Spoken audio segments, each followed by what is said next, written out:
Welcome to Aberlour in Speyside. I'm Colin Hampden-White and I'm travelling in Speyside and around Scotland with Cask Trade to tell a story. It's the story of casks. It is how they're made and also where they end up at the end of their lives.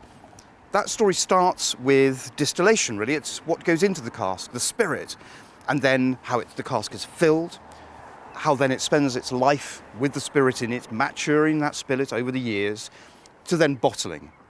So for us, our journey will start at the Speyside Distillery and we will look at the distillation process. Let's go and do that journey.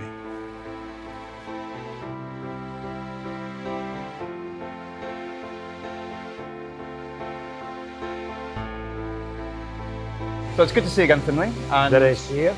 We're here in this fantastic distillery, in the place where the magic happens, where the spirit is created. Can you tell us a little bit about how that happens? Yeah, so in Speyside here, it's always about slow distillation to ourselves here. We don't push on the spirit still or the wash still. Essentially, our spirit runs around 2 hours. If it takes 2 hours, 30 minutes, fine. Same as our fermentation times. We've got long fermentation here. That's where we get our fruity floral character from.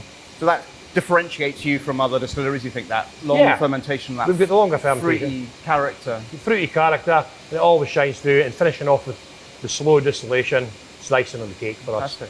Do you think that the spirit at the Speyside Distillery lends itself to being matured in different types of wood then? Yes, it does. I mean, mainly just now we're just always starting off in bourbon, but we are being more experimental. Our tonic port casks, as you know, has been very successful for us. Yeah. But we're experimenting in lots of new things, so it'll be great to see what's coming along for us next. Fantastic. If you had to pick an age at when you would like to drink this particular distillery's whiskies, is there a particular age where for you there's a sweet spot? A sweet spot for us here, it all depends on the casks you're using. The casks, it's quite good, it's very good when it's young. I've had older whiskies as well from Speyside, and they have all got their place. They've all got a secret place to me. So it very much depends on the cask? On the cask as well, yeah. As you know, along with all the other things, mood, time of day. Yeah. Definitely. Yeah. Fantastic. So, sometimes you'll go to a whiskey there, it could be your favourite one every night, and then one night might not be quite for you, so you'll change to a different age profile. Okay. Well, that's absolutely fascinating. No bother. And good to know that it's definitely spirit plus cask makes the spirit whiskey. Plus cask makes the whiskey. Fantastic. Great. Fantastic. Good to see you. Good to see you again, Colin. So now we have the spirit needs a cask to go into. Casks start their lives in cooperages, and we're going to visit the Speyside Cooperage.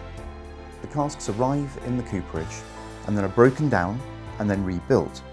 So casks may start as barrels from America, ex-bourbon barrels, and then broken down and rebuilt into hogsheads, which are slightly larger. Sherry casks will come over from Spain, and old sherry casks will be broken down and then rebuilt again, so that they are properly watertight. There are many different skills needed to build a cask, from the making of the hoops through to charring and making the cask watertight, and this is all done by one skilled cooper. Thousands of casks come into the cooperage, are broken down and then remade into barrels. To find out a little bit more about the Speyside Cooperage, I had a conversation with Kyle. It's a pretty amazing place. We've taken a good look round. It seems like it's always busy. Always busy here. Every day there's something to be done. Not just with the coopering side of things, there's other little orders coming in, going out. There's always something to do here. And you're looking after the apprentices as well? Yeah, I've been stepped up into a new role, assistant foreman, so there's always something to do with them, looking after them, try to keep them in the straight, narrow, but sometimes harder than the actual job itself, keeping them right.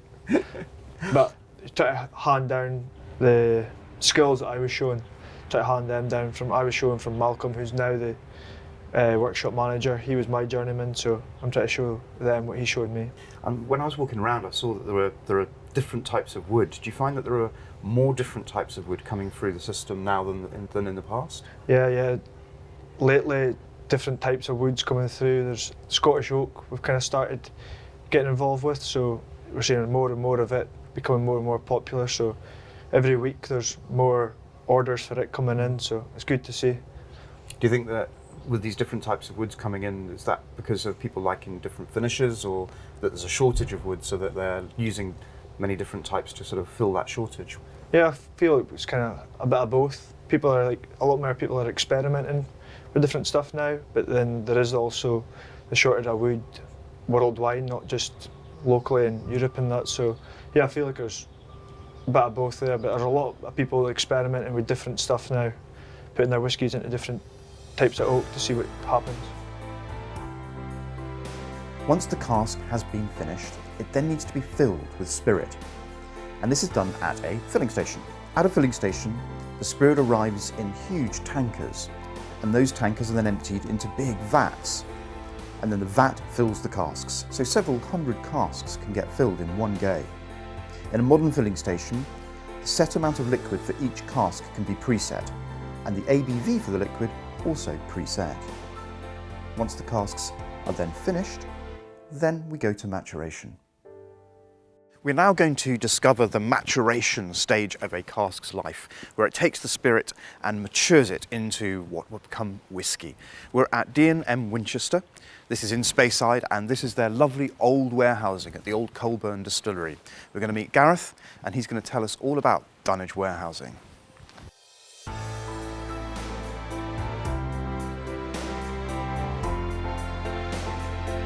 So yeah, thank you for bringing us here. This is a fantastic, old, lovely Dunwich warehouse. Yeah. We're seeing all sorts of different types of warehousing on this trip. Cool. Could you tell us what you think is different about Dunwich than the other types of warehousing? Well, this Dunwich here is it sits in a valley, so the temperature is much more controlled for longer maturation, which suits the type of cask that the liquids are in. As well as that, the materials are of traditional stone, so they don't heat up that hard with sunlight on it, and they stay very, very constant day and night. As well as that, it's very much a nod to the tradition past and the character of the industry from 50, 60 years ago. There's not much technology changed in the way that we store the casks here, so it's much more traditional as well. I see. So with having the low ceilings and only stacking them 3 high, does that keep, again, a constant temperature rather than having very high rooms? That's right, that's right. There's not so much air to heat up, so the heat doesn't affect the liquid so much as well, and reduces the angel's share as well. Yeah. I see, okay. And with the thick stone walls, the airflow, do you still get enough airflow, but yet a reduced angel share too? Yeah, so we've got pockets of ventilation throughout the whole warehouse, so that helps the airflow to control it, but then the heat is dissipated and held as a constant inside. Yeah. So cool in summer and yet not too cold in winter? Yeah, that's it, yeah. Nice and easy. Yeah. Only a small proportion of casks in Scotland are kept in Dunwich warehouses. Simply they don't hold enough whisky. So whisky is also stored in 2 other types of storage facility. There's palletisation and there's also racking. Palletisation, as you can see here, has all the casks stacked very, very high. And the younger whiskies, which we're not going to be testing so often, tend to be at the back, and the older ones towards the front. With racking, one can get at the casks more easily, so that taking samples is more easy, and therefore the older casks tend to be kept on racking.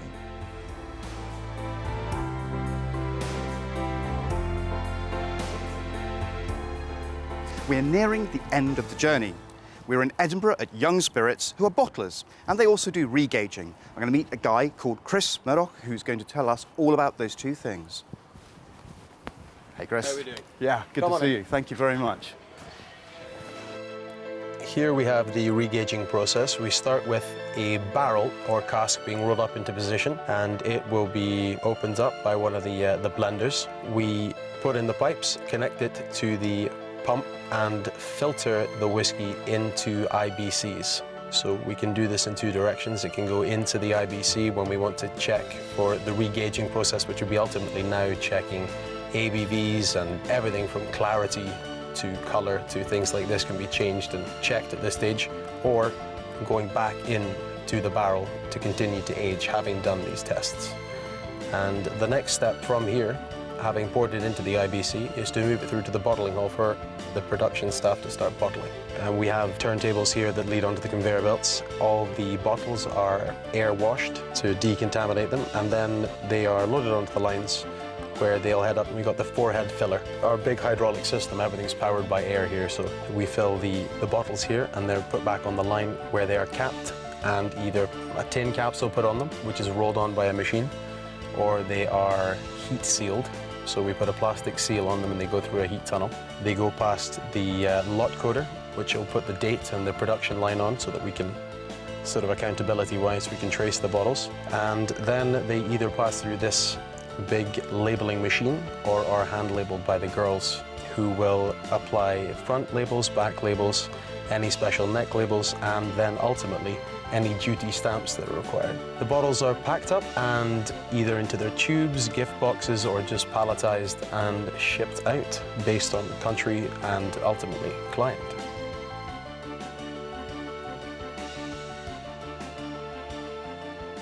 So I've come back to my favourite whisky bar at the Downs Hotel with Jess Simmons from Cask Trade, who's head of operations. I just wanted to recap on what I'd done over the last week in telling the story of a cask, starting with distillation, Speyside Distillery, through to the cooperage where you see all the barrels being made, and then filling, and then maturation and all the different types of maturation that there are, into bottling, and then finally into drinking, which we might get round to in a bit. And then of course, where does a cask end up eventually? Maybe in your garden. But I wanted to know from you, Jess, what was your favourite bit? Which bit excites you the most? Probably the maturation stage. I think once you've gone through all of the distillation and you've chosen your cask, it's actually what happens over the years of maturation in those warehouses.